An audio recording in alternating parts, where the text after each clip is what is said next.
At a time when it seems that everyone is expected to be a specialist, what do you do if you want to be a generalist?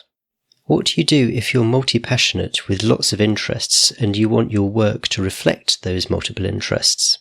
That's what we're talking about in this week's episode. I'm Jeremy Klein, and this is Change Work Life.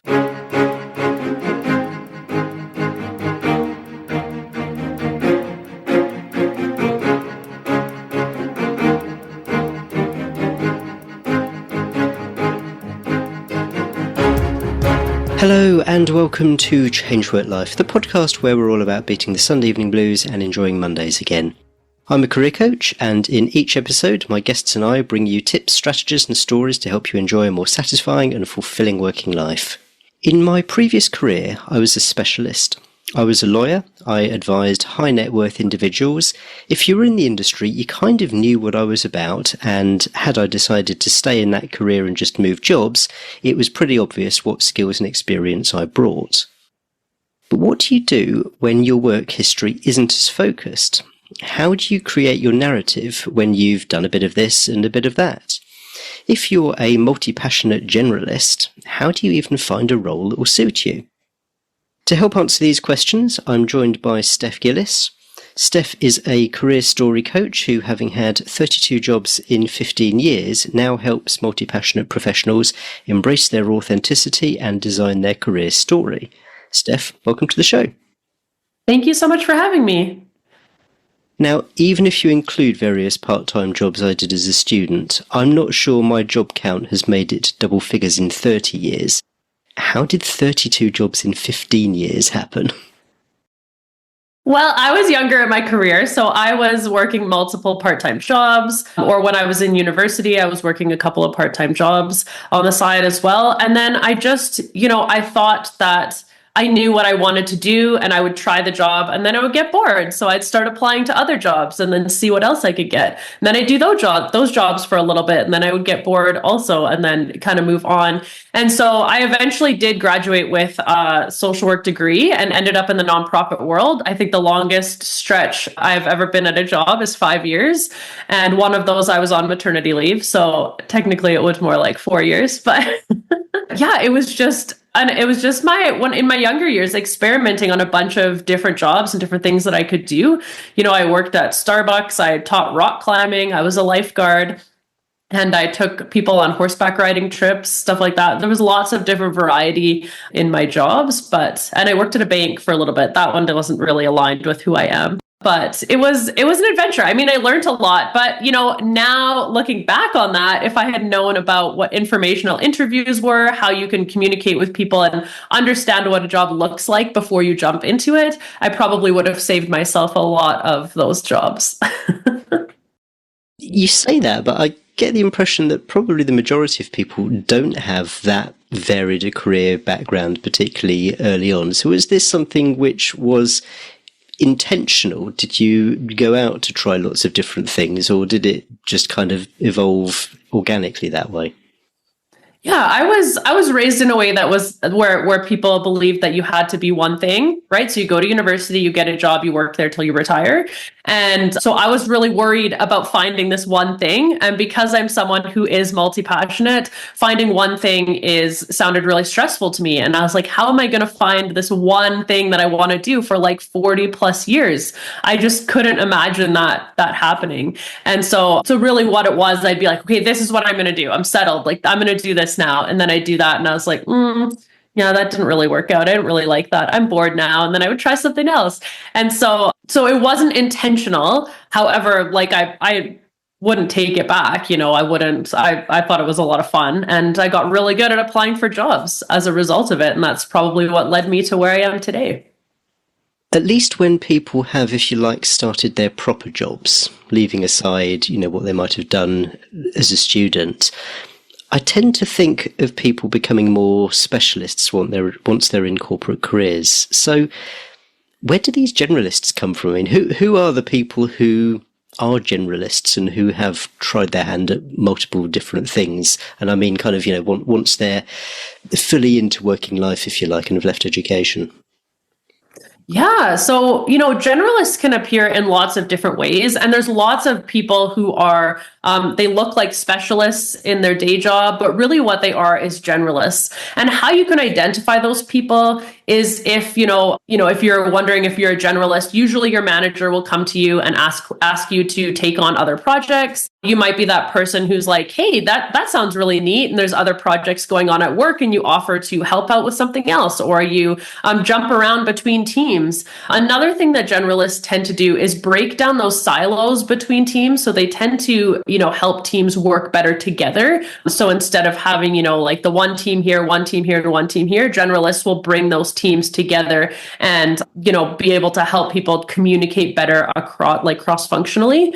Those are some things that can help identify a generalist. But one thing to note is most senior level professionals, like C-suites, are generalists because they don't do just one thing, right? They're managing lots of different things within their job. And so, those are typically the people who will come to me and be like, how do I create my career story? Because I've done so many different things. That can be another indication of a generalist. So, and other people who work at startups, a lot of people who work at startups tend to be generalists because at startups, you have to wear many hats compared to larger organizations where your role might be more specified. In startups, there's an opportunity to work across teams, to take on lots of different roles. And so generalists tend to appear in those types of positions as well, or they're drawn to them a little bit more. So there's lots of different ways that generalists can show up. Also, some people tend to be a specialist in their day job, but then, you look at their personal life and they have lots of different passions that they pursue in their personal life. So it can look lots of different ways, but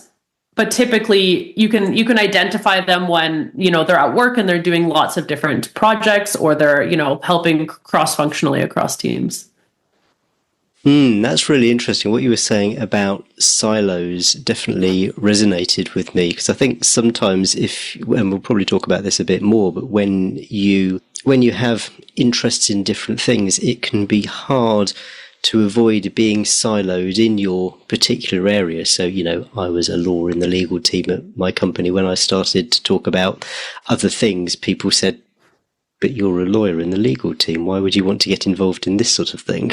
And that could be quite challenging at times. Mm-hmm. Yeah. I mean, you think about like someone who's a doctor and you might be like, oh, they're a specialist, but there's, my dad was a doctor for many years and he worked in a family practice. He also worked in a senior's home. He also did some shifts at emergency. So he was kind of a generalist within his specialized field by taking on lots of different roles. And so there's definitely opportunities in very specialized fields to also, be a generalist. It's just not as open if you're, in a very specialized industry or field. Now, when we set up this conversation, we talked about having a case study that we could talk to. And so, Steph, you've kindly provided us with Alex, who is a versatile startup professional who's been laid off 3 times, despite excelling in roles across operations, marketing, and customer success. Now feeling uncertain and unemployable, Alex is searching for a clear path forward to leverage their wide-ranging skills in a more stable, fulfilling career. And this fits in with what you were saying about people who work at startups being generalist, which is something that a previous guest of mine said. When you're working for a startup, you are likely to have a hand in lots of different things and not be just the accounts person or just the marketing person or whatever. Mm-hmm, absolutely. Yeah. And the tough thing right now, especially, is in the tech world, a lot of people are working for startups, but there's a lot of layoffs happening. So this is, a true story of one of my clients who did experience lots of layoffs, and they were feeling like, and some of those job positions were very short, just a few months or 6 months. And so they were feeling as though, they weren't going to be employable going forward. And so this is a great conversation to have for sure. So we've got feelings of uncertain, unemployable. Can you build on some of the thoughts, fears, beliefs that Alex had going round in their head when they just had their 3rd layoff? Mm-hmm. Yeah. So, if you look at the job industry, even 5 years ago, before the pandemic, people were asked about any gaps they had in their resume. If they weren't working for a few months, someone would, in an interview, they'd be like, why do you have a job gap? And so people were very concerned about filling those gaps. And it was rare for people to have a gap. People were always working, or they were jumping from, different positions. But then the pandemic happened, and, the layoffs that we've experienced since then has been, unprecedented, right? They haven't experienced layoffs like this in the past. And it's just part of like the tech industry is always going to be fast-paced, fast-moving industry. But in this situation, they were feeling that way because they had that belief that, you shouldn't have a job gap on your resume. And, if you also look at resume advice, it talks about, excluding experiences that are less than like 6 months. Every experience should be at least a year or more. And if this person was to do that, they would appear as if they hadn't worked in the past like 3 or 4 years. And so that simply wasn't true. And so we really had to think outside the box for this situation, really help them create that career story that can reflect not only their skills, but also, showcase things that typically previous to the pandemic would have been like, resume no-nos, including shorter jobs and, experiencing multiple short positions. And so some of the ways that we did that was combining some of the roles together. And so there were 2 positions that were very similar in terms of what they did on a daily basis. And so instead of separating them on the resume and having 2 like 6-month positions, we combined them together. So it appeared as a year-long position because there was no gap between those 2 positions.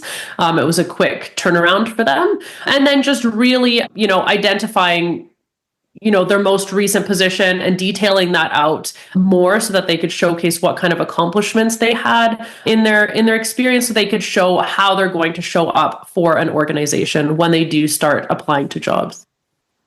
And this joining 2 positions together, was that with the same employer? So it was kind of quite explicable on that basis, or was there a little bit of, I'll let you use the phrase if that wasn't the case. Yeah, no, absolutely. They were not with the same employer. And this is something that I've done multiple times.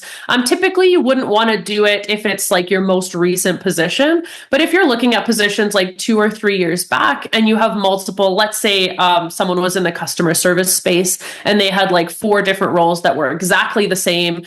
They were just for different employers. What we would do is we would list the multiple employers because we're not trying to hide the fact that they had more than one employer, but we're just having the one customer service title, listing the multiple employers, and then listing the accomplishments under that one as one position. Just because there's no need to have 5 different positions that say the exact same thing. And so that's a way just to get around not having to repeat yourself in multiple bullet points. But it's not like we're trying to hide it, right? Like we're not saying, oh, they only had one employer during this time. We're saying there was 2 employers. Sometimes we even detail out like this employer was these dates and this employer was these dates, but the bullet points are the same because they were, very, very similar positions. So that's just a great way to save space as well on your resume and just to make it a little bit more impactful. So the hiring manager isn't seeing, the exact same bullet points for every single position.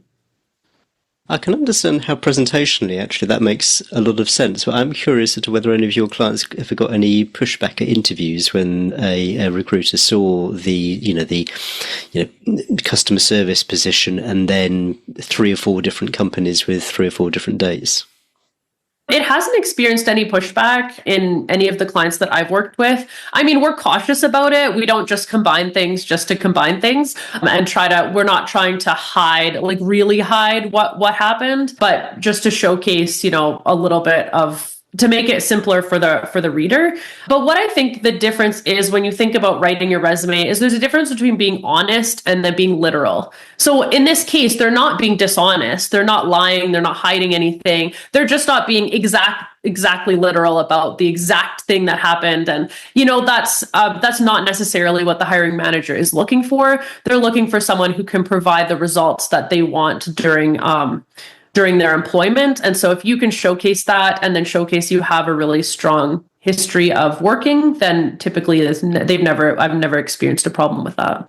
And I think that's the important here. It's about what you're displaying in terms of the experience, so the evidence that you've got the experience that someone's looking for, and you don't, as you say, necessarily have to repeat the same number of things 5 times for 5 different positions in 5 jobs where you're all doing the same thing, when it makes sense just to say, here are the skills that you're looking for. Well, I had experience of them during this period. Yeah, exactly. You got it. I feel like Alex probably has some confidence building to do here. So how did you approach that? How did you and Alex work together to help Alex believe that there was a future out there? I think the biggest part is just normalizing it. A lot of people come to me and they have gaps in their resume, or, they've experienced a layoff and they feel like, oh, like, I don't think that they're not going to call me, they're going to look at my resume and think this is too messy, we're not interested. But the thing is just really normalizing that, so that if anyone's listening and has experienced a layoff or has a very similar story to this, this client, as well as many others that I've worked with, have gotten jobs and they are employable. And so it is, normalizing it, that not everyone's career is linear. Most people think, oh, well, my career is so messy, but everyone else's just went in this upward trajectory and mine just went all over the place. But honestly, I've written over 1,000 resumes and worked with, hundreds of people on their career story, and very few of them have a very linear career path. Lots of people come in and they did one thing and then they're like, that wasn't really what I wanted, and they moved on to something different, or they got stuck in a job and they just thought, this is what I'm going to do. And then 15 years later, they're like, oh, this was supposed to be temporary, and now here I am. So now they want to, change into something different. And so I think the really important part of it is to know that, you're not alone. Everyone's career path is messy. Everyone has ups and downs. Everyone has, loops that they go through with their career.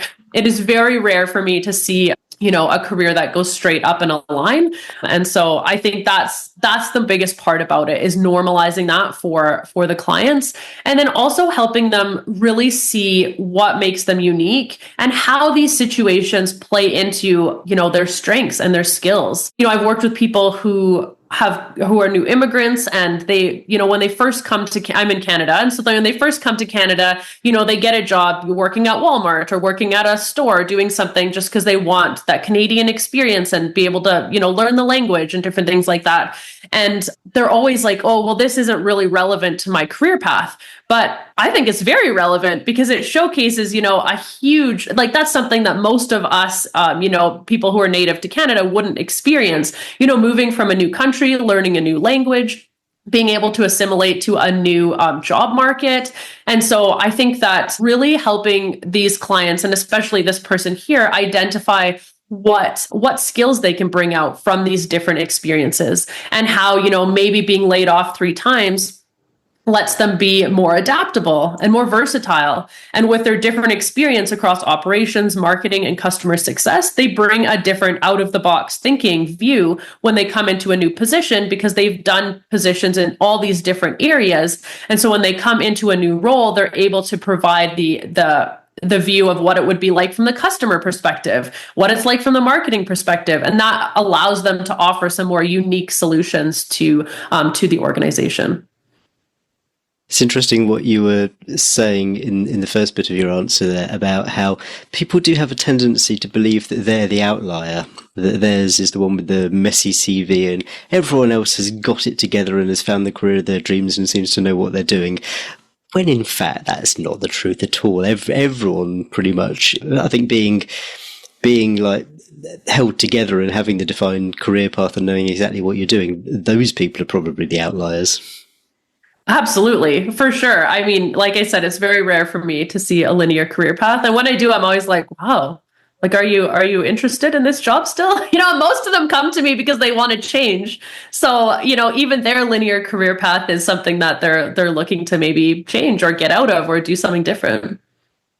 So there seems to be 2 stages here. There's stage 1, figuring out what Alex wants to do next.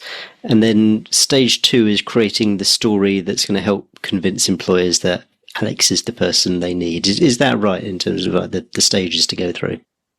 I usually include a stage before that. And the first one would be the self-discovery. So really figuring out, what sets you apart, what makes you unique, and what kind of accomplishments you have through your career. And then we go into that career clarity. So helping them identify, what they've liked and what they haven't liked about their previous positions, what kinds of things they'd like to keep doing and things that they don't ever want to do again. And then moving into that build, turning that into a career story, which can include the resume, cover letter, LinkedIn, the elevator pitch, which is the answer to tell me about yourself questions or how you introduce yourself in networking situations. And so that's kind of start to finish. So it's a self-discovery, career clarity, and then building into the career story.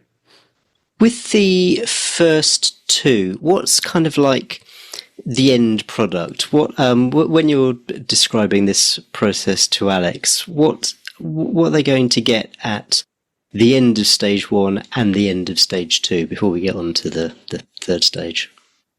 Yeah. So at the end of stage one is really about helping them, identify what makes them unique. And so what I mean by that is when you look at like a sales professional who's applying to a position and they say, oh, the thing that makes me unique is I exceeded my targets every quarter for the past year.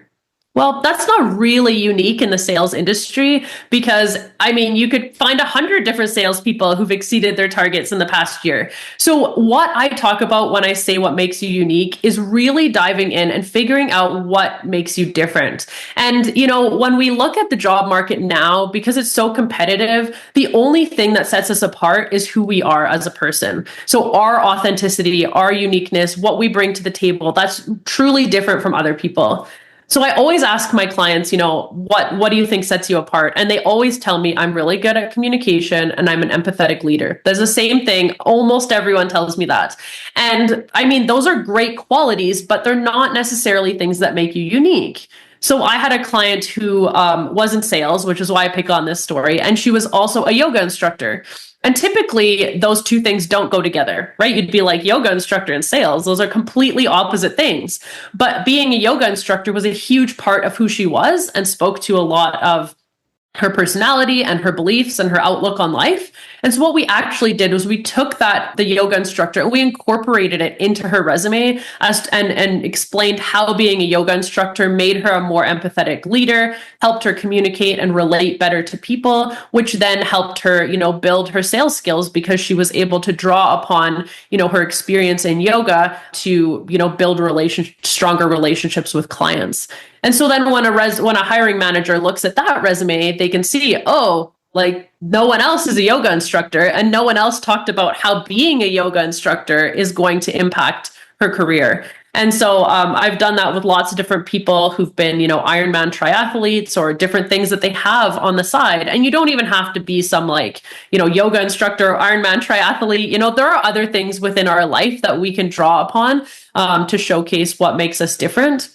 It's kind of like the Venn diagram. The uniqueness is in the Venn diagram. There can be this pressure to say, what is unique about me? And you start to think, well, I kind of am just like every other lawyer out there or every other sales professional out there. But it's finding these additional things. So, I might be the only, I'm almost certainly not the only lawyer who's also an amateur musician. But then it's that kind of thing which that sets me apart a bit further, and then maybe there's something else which I've done, and so you get this just by a process of narrowing down all the things, you're going to be one of a smaller and smaller pool of people who have this particular range of experiences, I guess.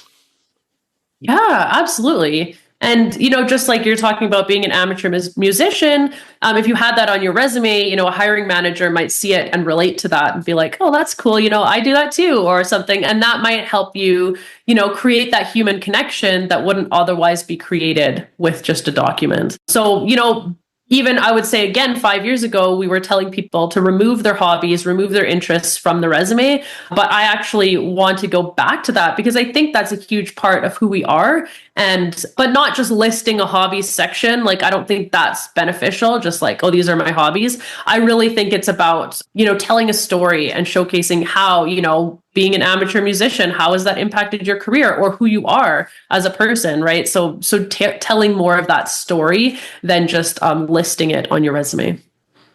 Okay, so that was stage one, figuring out what makes you unique. Stage two, I think you said, was career clarity. Yeah, so it's just a lot of people that come to me are just not 100% sure if this is the area that they want to be in, right? They're like, I kind of fell into this, or I got stuck in this industry and I'm just not sure if this is what I want to keep doing, but I don't know what I want to do. And so it's really about identifying, I always encourage people to create three categories: the things they love doing, the things they're kind of okay with doing, they don't really care, take it or leave it, and the things they absolutely hate doing and never want to do again. So I'll give myself as an example. I used to work with kids like all the time. I taught preschool. I volunteered in kids programs. I worked at a nonprofit that was revolving around like after school care type programs. And I actually don't really enjoy working with kids that much, but I was very good at it. Right. And so I was like, oh, I'm good at it, so I should just keep doing it. But if when I did this, chart, what I loved, what I didn't care for, or what I didn't want to do again, it made it clear that I prefer working with adults versus kids and teenagers. And so that made decision making in my career very different than had I just kept going with the thing that I'm good at, even though I wasn't really enjoying it. And so we get really clear on what things they're interested in, and then we take those skills and we, place them into different opportunities there are out there for those skills that you're really interested in and the things that you want to keep doing. And really identifying different opportunities that are out there. Having written so many resumes, someone can just tell me their top, like, these are the things that I want to do, and I can provide them with different job opportunities just because I've seen so many different resumes, and, I've seen so many different skills transfer across, positions and across industries. And so I really think that people's opportunities are a lot bigger than they think they are. And so that's really about, identifying their skills and then what opportunities they have out there, and then doing a little bit of research into those opportunities and those jobs to see if they actually would be a fit. Because there might be something where you're like, oh, this job hits all the top 10 skills that I really want to do, but, they work in an office and I want to work remotely. That's not going to work for me, or whatever. Right. So just making sure that the job does fit into your lifestyle, or, the other things that are priorities for you and your values. So for someone like Alex, would you expect them to be looking for a specialist job or something with a lot of variety, maybe back in the startup world? Yeah, we live in a specialist world, which is not great news for generalists who have a varied background. And so the tough part about someone like Alex, who has the, three different areas of experience: operations, marketing, and customer service, is if they are applying for jobs, they really need to be applying to three different positions, right? So they'd be applying to operations jobs, whatever the marketing positions they're interested in, those customer success, which means that they need to change their job search strategy for each of those positions. So if they were like, yes, I want to be open to all three positions, that typically means that you need three different resumes: one for operations, one for marketing, one for customer success, so that you can really speak to the hiring manager. When you have a resume, or your messaging is, oh, I'm good at all three of these things, and I'm just going to create something more general, you typically don't resonate with anybody. And so just because we live in this world where people want experts, you have to show up as an expert. And then once you get into the role, then you can start, taking on more projects and, doing more of that generalist work. Or like you said, focusing more on that startup stage, focusing more on organizations that are in startup phases. And then you will have more opportunities to be more generalist right away. But if people are looking for larger organizations, they do have to get specific and focus on one position. And then from there, they can, bring their generalist self to work once they get the job.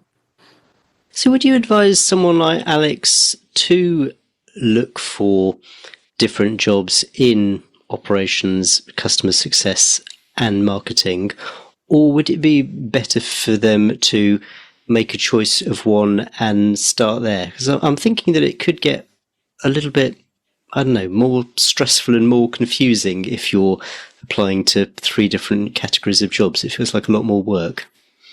Oh, it's absolutely more work for sure. I usually recommend people have between one and a maximum of three jobs that they're trying to target.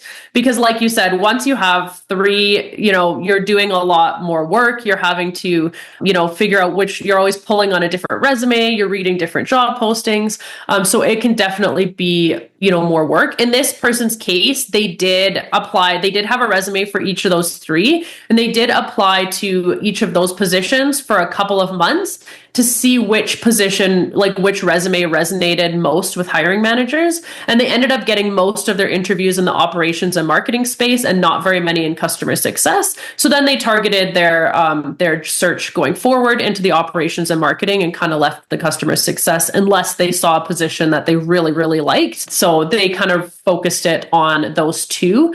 But I typically do recommend people try to focus on one or two, maybe three, because like you said, it's going to be definitely more work. But if you start out by creating three different resumes, it's a lot less work. It's when people have one resume and they're like, okay, now I want to apply to the marketing position, they need to change their resume. Oh, now I want to apply to operations, they have to change their resume again. So, having those three different resumes can be helpful so that if you see a job posting and you're like, oh, that one resonates with me, I'm just going to send this version of my resume. That can definitely be more helpful. And then you don't have to spend as much time doing it, but the more targeted you are, the less time you're going to spend job searching, right? So, are there any areas which, as a general rule, lend themselves better to someone who is more of a generalist than a specialist? So, taking Alex as an example, would Alex be more likely to find a more generalist position in operations or marketing or customer success, or does it really come down to the individual companies? it is mostly the individual companies. Some companies are really open to having people who have multiple skill sets, and some companies are just not, right? They want their specialists, they want you to come in, they want you to do your job, and that's it. So it really depends on the organization, and I would even say the industry. But the higher you get in terms of leadership and management, the more and more generalist you tend to get, because once you have to start leading teams as well as doing your work and then leading operations and budgeting. And so when you start getting more advanced in your career, taking on leadership roles, they tend to just gravitate towards being generalists anyways, because there's a lot of different things they have to manage. But it really, again, like I would say, it depends on the organization, and not all organizations are open to having people who are generalists on their team at this stage. So Alex ended up with 3 different CVs for the 3 different areas of interest. How did Alex create the story for each of those? How do you go about drawing out the relevant bits of your CV and focusing on them when you've got these 3, I'm sure there's some overlap, but potentially quite distinct areas? Mm-hmm. So when you think about the operations position, so what we would do is we would identify the top 5 skills that each of these positions drew upon. And so, and then when you look at the work experience section of the resume, we would identify bullet points that were specific to those skills. And so the work experience description and accomplishments, they don't always change that much, but the way you tell the story can change. So maybe in marketing, we focused more on revenue growth or community engagement for a bullet point, versus operations was more heavy focused on the revenue growth or, process improvements. And so really knowing what the skills are that, that the hiring manager is looking for those specific positions, and then identifying those and highlighting those in the bullet points is how we kind of identify it. And then at the top section of the resume, like the career summary and the skills would obviously be completely different and focus on different skills based on those positions. I have another client who had been working for 15 years in the banking industry, and she was interested in moving into nonprofit. And she'd been applying for jobs for a long time, but wasn't getting any callbacks because her resume was focused on the banking world. And so what we did was we really identified that story, why she wanted to make this change.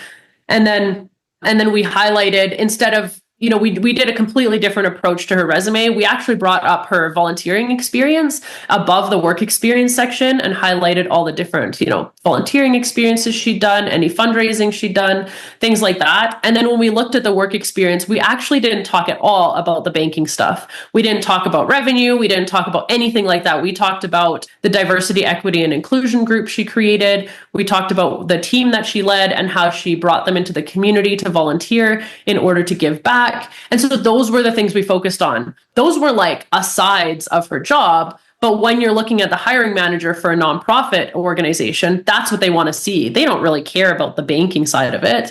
And so, and she was able to secure a director level position, same level position as she was in the bank in 2 months in a nonprofit. And so it's really about speaking to the hiring manager the way that they want to be spoken to. And you don't have to put something on there just because you did it. You can take things out and get creative with it. And that's what the storytelling is about, really getting creative with it and telling a different story than maybe a traditional resume would.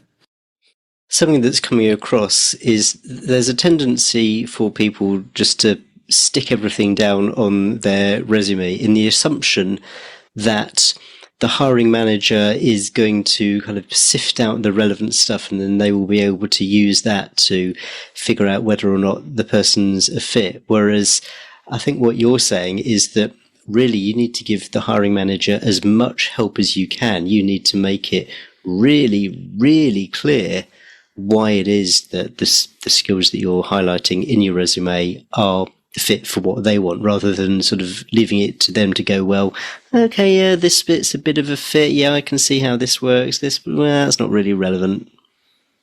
Absolutely. So if you think about the average job application gets 250 applicants, and typically one hiring manager has to decide maybe like 10 or 15 of them to interview, and they have 250 resumes to go through. They don't have time to be like, oh, do you think A and B go together here? Like, they're not doing that. They want you to tell them. They want to look at a document and they want you to tell them exactly how you're going to make a difference, what impact you can have on the organization, and whether you have the skills they're looking for. That's all they care about. And they usually spend like 6 to 8 seconds on a resume. And so if you can't do that really quickly, then your resume is going to get into the maybe next time pile. And so it's really about, and a lot of people, like you said, they don't know what to put on their resume. And it's really about spending some time really identifying what it is that sets you apart, so that you can create a document that's going to stand out when you start getting to the application stage of your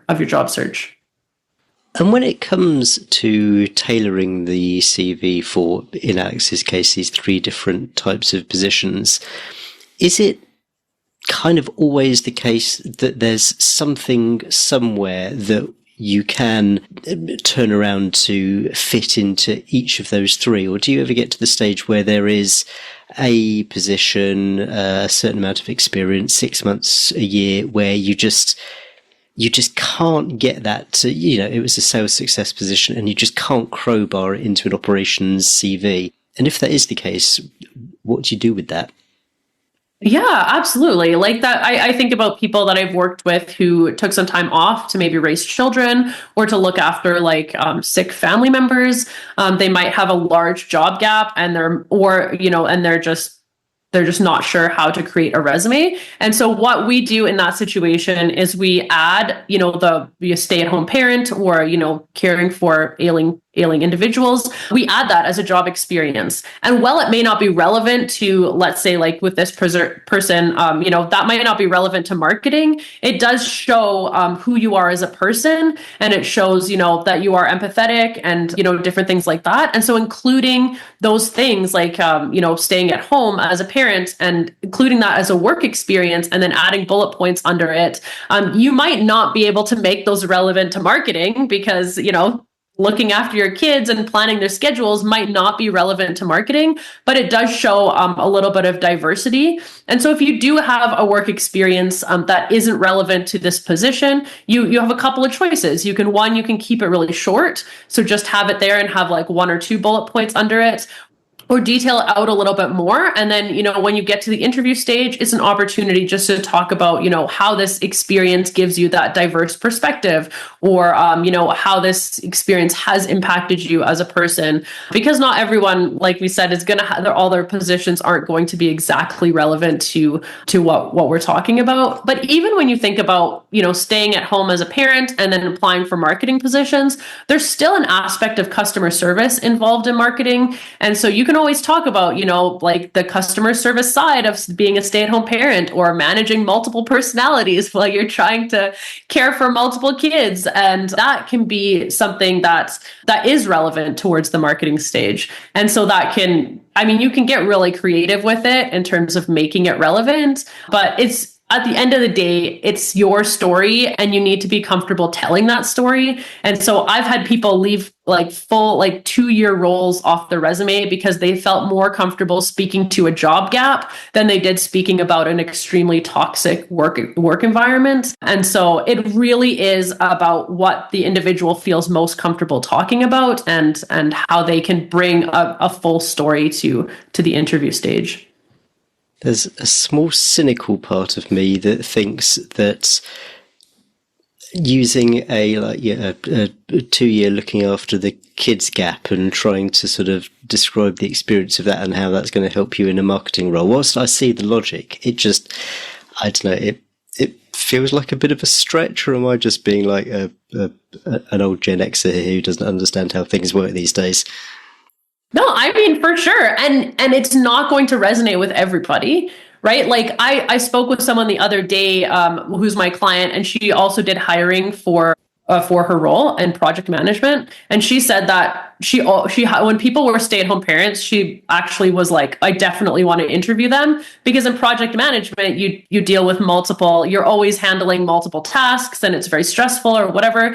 And so she's like, and whenever I hired someone who had been a stay-at-home parent, they always excelled in the role. I was able to teach them the day-to-day of what they needed to learn, or our specific processes, but they came in and they were able to, hit the ground running and do things a lot better than, maybe somebody else would be able to. And so you definitely have to get to the right hiring manager with that.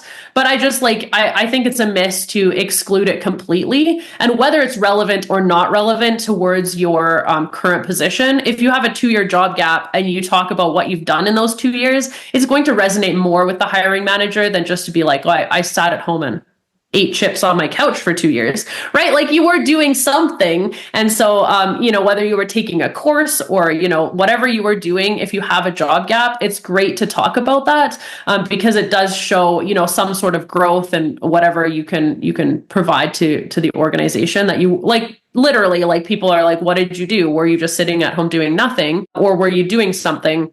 And so if you can showcase some skills and something that you can bring to the table that you were doing during a job gap, I think that's more beneficial.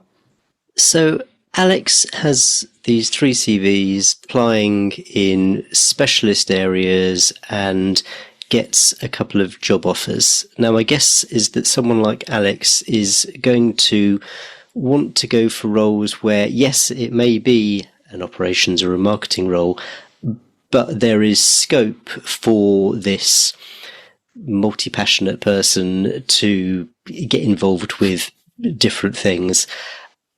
I guess the way you identify that is possibly from the job description, but probably more from interview and discussions with people at the company. Is that right?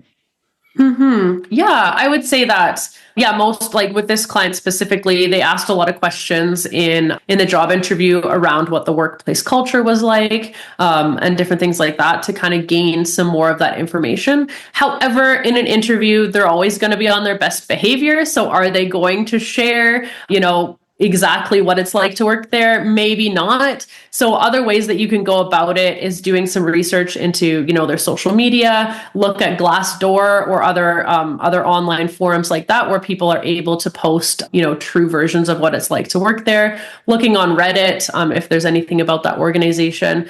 And then, you can always reach out to people through LinkedIn that work at that company and, ask, what it's like to work there, try to get more of a feel for the culture that way. So those are other ways that you can kind of help to understand the culture. While they're not all as reliable as being there, it can give you a little bit of an indication to help you make a more informed decision.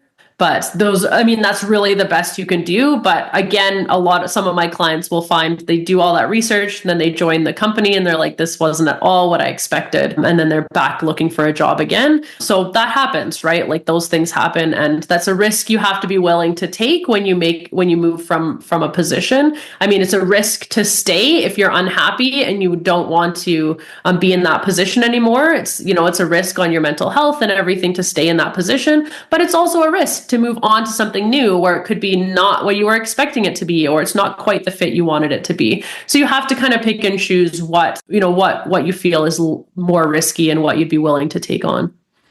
Yeah, and I guess there's an extra veneer to add to that research. So as well as looking at whether company culture is a good fit for you, whether you think you would enjoy turning up and being part of those colleagues, there's also trying to get a feel for the culture as to whether it is somewhere where someone can try lots of things, get involved in different things, act as that sort of go between departments, rather than ending up just as this sort of siloed person who's not expected to get out of their box.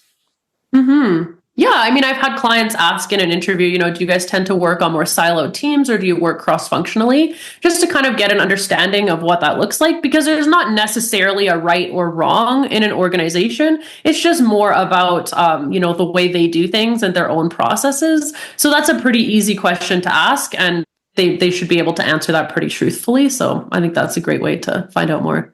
Sometimes I'm curious as to whether or not companies would answer that question entirely truthfully. Oh, yes, we're absolutely cross-functional. And then you get there and discover that everyone really is in their own box. But anyway, presumably once Alex is there, they can start looking for these opportunities as a generalist to get involved with other things, even if that's, I don't know, being part of the social committee that organises the end-of-year holiday party or something like that. Exactly. And some generalists who join very siloed organizations, they, change things at a systemic level and start helping, organizations become more cross-functional. So if you're willing as a generalist to take that on, that is something that, some organizations are open to. And, that can be something that you can bring a huge benefit to the organization. There's going to be an element of seeing how the land lies before you can do that sort of thing. And also possibly being hesitant about volunteering for things too readily. When someone says, hey, do you want to be a fire marshal? It's kind of like, I don't know. Do I want to be a fire marshal? So, I mean, how long, and you mentioned sometimes things just don't work out. Yeah, how long should Alex give it to make that assessment as to whether there really is a future here that will satisfy Alex's generalist tendencies and that it is a good fit? Yeah, I mean, that's a great question. And I think that can be a very personal question for people. I've known people who left jobs in the probation period because it just wasn't a fit. And then I've had people, give it a year in order to see how, if anything changes or if they just misunderstood in the first few months. But I think a minimum, my opinion, and everyone's different. So if other people want to make different decisions for themselves, that's fine. But I think you'd have to give it a minimum of 6 months to a year to really understand what the organization is about.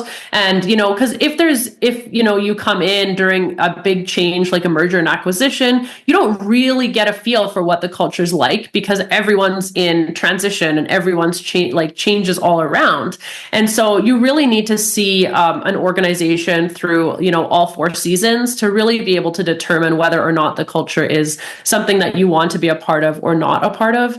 And so I think about it like, when you get married, right? You want to see someone at least through 4 seasons before you get married to see how they act in each season, right? So it's the same with the company. Before you commit to staying for, however long, it's good to see them through all the different seasons of the organization, the times when they're really busy, the times when they're really quiet, when they might be struggling or when a big change might happen. Those can all give you some data to go off of. But just because you've accepted a job doesn't mean you can't keep looking. So if you're in a job and you're like, I'm not 100% sure about this, just keep looking, right? You can always, companies are not hesitating to lay people off nowadays. So we shouldn't be hesitating to leave a job for a better one if one comes up. Some people, and these are typically business owners, entrepreneurs, describe themselves as unemployable. Is anyone really unemployable? No, I don't think so. I actually love writing entrepreneur resumes. So I've worked with a few of them who either have shut down their business or have decided to go back to work. And the great thing about being an entrepreneur is your background is so diverse, right? So when we talk about creating bullet points under each work experience that's specific to each position, that is the easiest to do with someone who's an entrepreneur. Because if this person, if Alex, let's say her most recent position was an entrepreneur, it would be the easiest to create an operations, marketing, and customer success resume and have the bullet points be very specific to each of those three things because of their background as an entrepreneur. I worked with someone who owned a bike park here in the city that I live in, and he ended up shutting it down, and he said he was unemployable, and I was like, absolutely not. And he wanted to get into marketing. And so we really focused his experience running this bike park on how he marketed it and grew it and what those numbers were and the engagement that he got. And then, he was able to, land a job after that. And so I think people, when they say that, it might be more of a mindset thing. Like, I can't have a manager again. That makes sense. I can get on board with that. But in terms of being unemployable on the skill side of things, definitely not. If anyone wants to go back to work, they absolutely can. It's just about creating that story on the resume again. So if Alex, having listened to this episode, is inspired to find out a bit more, what tools or resources can you suggest that they might explore to dive deeper into the topic? Yeah, for sure. So there's a book called How to Be Everything by Emily Wapnick, and it's just about if you're a generalist, she calls it a multi-potentialite. And so someone who just has lots of multiple potentials. And the book is all about, how you can incorporate that into your career and how you can, be more of a generalist at work. And so it's such a great book, and I would highly recommend it. Emily Wapnick also has a TED Talk. So if you're not a reader, you can check out their TED Talk. And it's just a really, really great TED Talk. I love it. Cool. And if someone wants to find you, where should they go? I am on LinkedIn. So it's LinkedIn, just my name on LinkedIn. And I also have a website, destinationdreamjob.com. Links, as always, in the show notes. Steph, thank you so much for coming on the podcast. Thank you so much for having me. Okay, hope you enjoyed that interview with Steph Gillies. One of the points that Steph made that I'd like to highlight is this thing about transferable skills. Transferable skills can be acquired in the strangest places. It doesn't just have to be at work, but could be reflected in hobbies or other aspects of your personal life. Which leads on to the second point about crafting the story. When you start with the understanding that your role is to convince the recruiter that you have the skills and experience that they're looking for to fill a role, in some ways it becomes a bit easier and gives you more focus. Yes, it means that you need to tailor your CV, but when you're tailoring it through that lens, it gives you some clarity about what points you can draw out. And it gives you the opportunity to think creatively about where you have acquired the skills and experience. Maybe you've never led a team at work, but you're chair of the committee of something you do outside of work. If you want to find the transcript and links to the resources Steph mentioned, then go to the show notes page for this episode, which are at changewhatlove.com/203. That's changewhatlove.com/203. And if you are one of these multi-passionate generalists with lots of different interests and you've come to a career crossroads and you don't know which way to turn, maybe think about working with a coach who can help you to find the clarity about how to move forward.